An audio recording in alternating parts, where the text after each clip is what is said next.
ভিড়ের মধ্যে ঠাকুর দেখতে দেখতে ভাই পুরো ঘুমে গেলাম। ঠাকুর দেখা হয়ে গেল, এবার তোমাকে পুরো বাড়িটা ঘুরে দেখাচ্ছি। দেখো এই ঠাকুরটি রয়েছে এই জায়গাটিতে, এবং এর ঠিক সামনাসামনি দেখো কত সুন্দর সুন্দর সমস্ত ঝালর।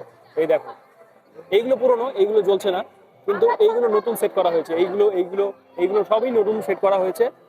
অসম্ভব সুন্দর লাগছে দেখতে। অনেক মানুষজনের ভিড় দেখছি আমি, মালদা শহরের সমস্ত মানুষজন রয়েছে, সাথে বাইরে থেকেও কিন্তু মানুষজন রয়েছে।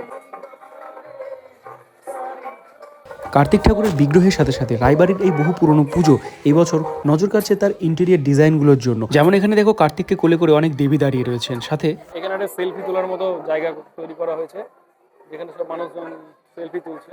আর এই জিনিসগুলো কিন্তু সব থ্রিডি।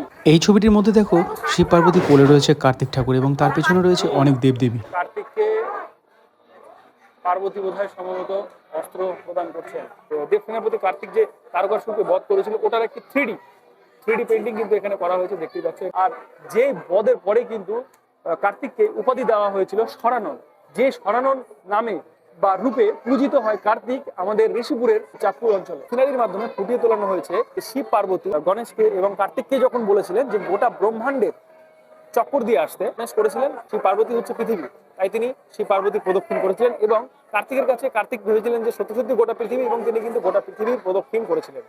ঠিক আছে, এতটাই ভোলা ছিলেন আমাদের কার্তিক ঠাকুর।